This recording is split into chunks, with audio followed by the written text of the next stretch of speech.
I never thought I would do it, not in this climate where gold prices are near record highs, but I just spent more money on one piece of gold than ever before in my entire life.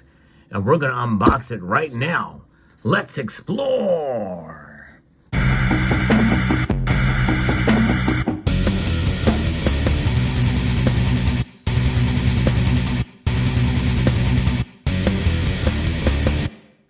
I'm going to explain to you some of the logic and reasons why I did this after we take a look at it. This is coming to us from, well, you can't see it here. Let me show you. Pest Control. That's right, Pest Control from Pinehurst, North Carolina. And it did require an adult signature. And there's a little bit of debate about that, but hey, we'll get there in a moment. Some people don't think I really act like an adult too much. But I'm going to unbox this thing, and we're going to take a look inside. I'm going to explain to you what I got and why I got it.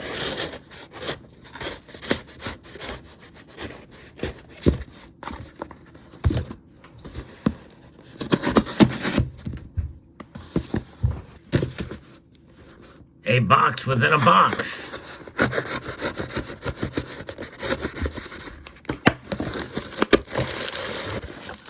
A bag within a box.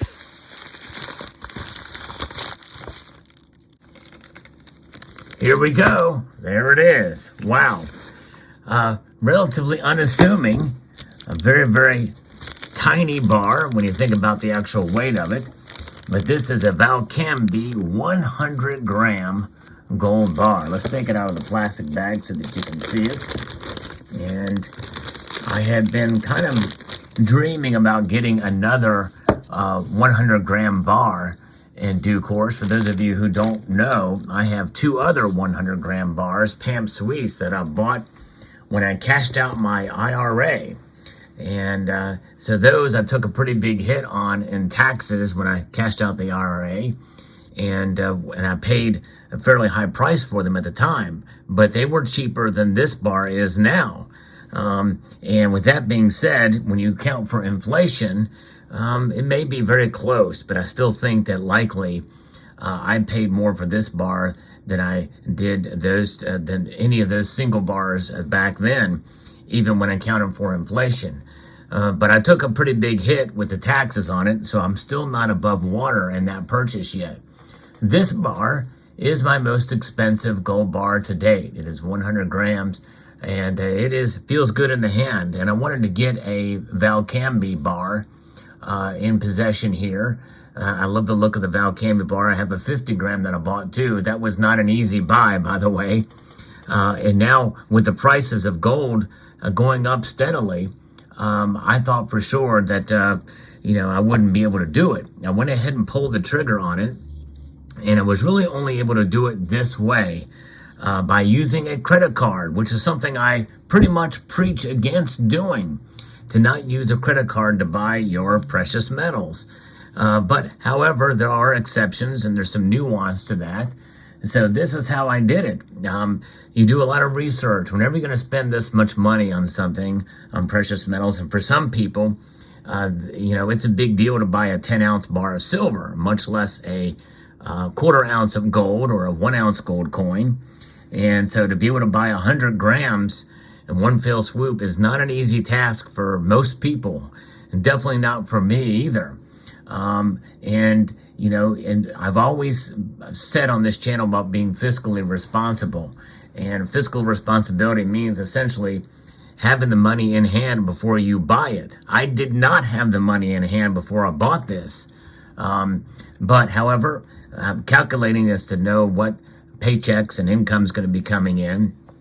And so with that, I will use that to be able to pay the bill off when it comes from the credit card company. But notwithstanding, why did I use a credit card? Because when you use a credit card, usually when you buy precious metals, like gold and silver, especially if it's high, there is a percentage. You usually pay 3 to 4% for something like this. So it would be foolish to do that, and why not wait until you get the money, and then you can pay cash price and save 3 to 4%. And that would be a wise thing to do under normal circumstances. And of course, as you know, in a video I posted recently, there is something known as Salivate's Law, we call it. And Salivate's Law is a sort of a play on Murphy's Law. It's sort of a running joke in this community, for those of you who know me, especially in the live stream, says when we do the market watches on Sunday nights, I hope you can join me at 6 p.m. We watch the markets every Sunday night. Typically people say, Sal, buy some gold or silver, because then that'll push the price down and we can take advantage of your loss and make purchases when the price dips. And that has been something that has happened to me most of the time. When I make a purchase, the price goes down. However, I made a calculated risk this time, and the price of gold had gone up, but it dipped below $2,000 an ounce.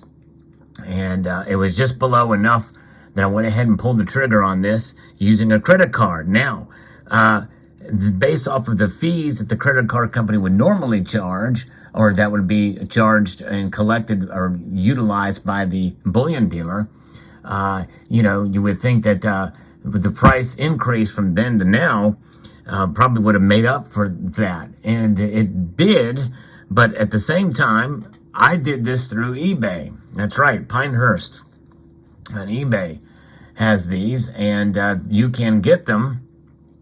And the credit card price is not a whole lot more than cash price from most bullion dealers out there. In fact, it's even lower than cash price, I think, than what APMEX had it for. So that being the case, I get 1.5% cash back on any credit card purchase.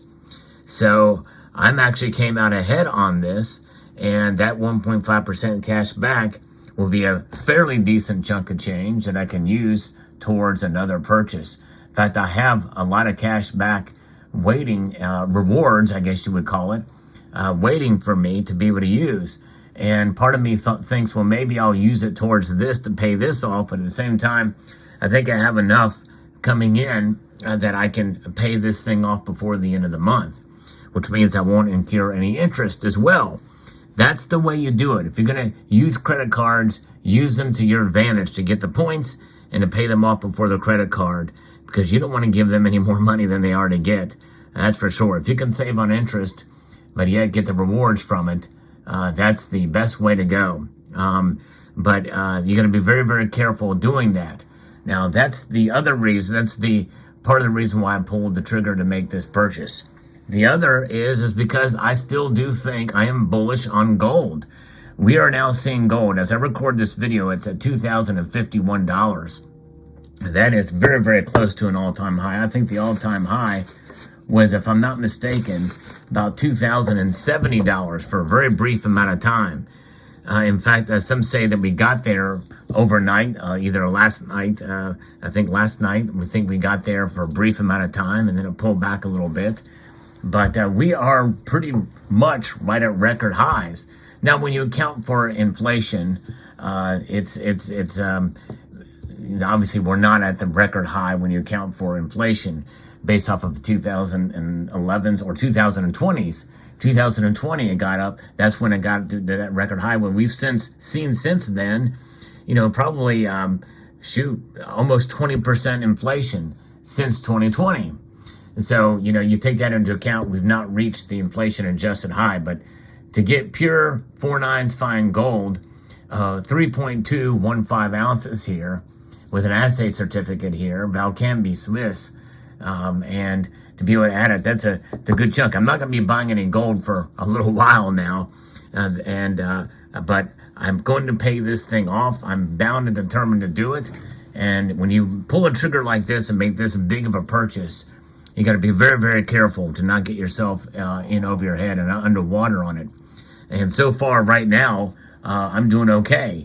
But at the same time, you never know. The price of gold could fall dramatically. It could fall, $100. And then, I'm definitely in over my head as far as what I paid for gold, because I still paid for it at near the high. But I do think we very well could be in a situation now as we head into what some people feel is getting into a deeper recession, or into a recession, some people say deeper recession to where we are now. Some people think we're already in it. We very well could be. That just the statistics have not borne that out yet. And we also have inflation still rearing its ugly head. The Federal Reserve just raised rates a quarter point. I predicted that gold would go up as a result of that, because likely we're going to see a pause coming in, and that actually did come to fruition. So I made a bet that I was right in that call, and it turns out that is the case, because this bar is selling for a whole lot more right now than it was when the price had dipped back below 1990. I think is the amount that I paid, is the per ounce price I paid for this, based on the per ounce. Obviously, there was a premium tied to it as well, and but nonetheless, that is the reasoning behind it. I really feel strongly. And this is one of those cases where, I put my money where my mouth is based off of my own predictions of where I think gold is going to go. Now, does that mean that I'm right because I made this kind of bet? No, it does not. And you should not make a purchase based off of what I'm showing you here as an example, because I could be wrong. I could be completely wrong, and things could change, and gold could fall back down below $1,700 an ounce. But you know what? I prepare myself psychologically for that type of environment and situation, because I've been there before. I've done that before. In fact, when I bought the two other 100-gram bars, I felt pretty bad making that purchase. But I also had something in my head that talks about, or something in my head about this perception of what sound money is. And no matter what the price of gold, sound money is gold. Gold is the ultimate form of money. Everything else is just credit. J.P. Morgan once said that. These debt certificates, these debt instruments known as Federal Reserve notes here, this is unsound money. And the strength of it, the perception of strength, it's really what it's about. It's the perceptive of strength. It's really not strong. But I tell you what, this is strong, and this will survive, and its value will be perceived, and it will be reflected. History will reflect its true value. And even where gold price is now, my guess is probably it's still undervalued. And I think it's got room to move to the upside. We'll see. So far, I've been right on gold and wrong on silver. But you know what? Never underestimate the power for me to be wrong just because I've been right. So we'll see how it plays out. But I'm not disappointed for getting 100 grams more added to the stack. A pure stacker play to get a little bit of, well, actually a considerable amount of gold added to the collection, just bought straight out. And I'm going to hopefully be able to reap rewards for those points. Let me know what your thoughts are about this purchase. Hope you found this video insightful and educational, informative, and inspirational, hopefully. No matter how much gold you have in your stack, every little bit helps. So let me know what your thoughts are in the comment section below. I'd like to extend a multitude of gratitude to all of you for taking the time to watch this video, and to encourage you to please rate, share, comment, and subscribe.